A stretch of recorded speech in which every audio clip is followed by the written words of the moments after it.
চট্টগ্রাম মহানগর আদালতে মেট্রোপলিটন পুলিশের প্রসিকিউশন বিভাগের উপপরিদর্শক মোহাম্মদ শাহিন ভূঁইয়ার প্রকাশ্যে ঘুষ নেওয়ার একটি ভিডিও সামাজিক যোগাযোগ মাধ্যমে ভাইরাল হয়ে গেছে। এই ঘটনার পর তাকে দায়িত্ব থেকে প্রত্যাহার করা হয়।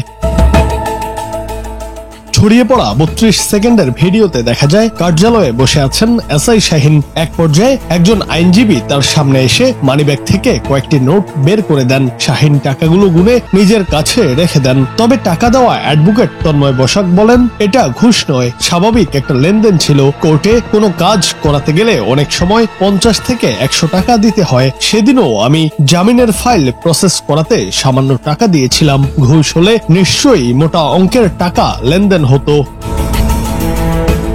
তন্ময় বসাক আরো বলেন, ভিডিওটি 2 মাস আগের, কোরবানি ঈদের আগে ধারণ করা হয়েছিল। একটি মামলার জামিনের প্রসেসিং এর জন্য আমি শাহিন সাহেবের কাছে গিয়েছিলাম। সম্ভবত তখন কেউ গোপনে ভিডিও ধারণ করেছে। এই বিষয়ে জানতে এসআই মোহাম্মদ শাহিন ভূঁইয়ার সঙ্গে যোগাযোগের চেষ্টা করা হলেও তা সম্ভব হয়নি।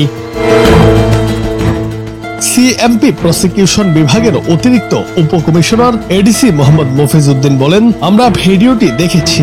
ঘটনার পরপরই ওই পুলিশ সদস্যকে দায়িত্ব থেকে প্রত্যাহার করা হয়েছে। বিভাগীয় তদন্তের ভিত্তিতে তার বিরুদ্ধে পরবর্তী ব্যবস্থা নেওয়া হবে বলেও জানান তিনি।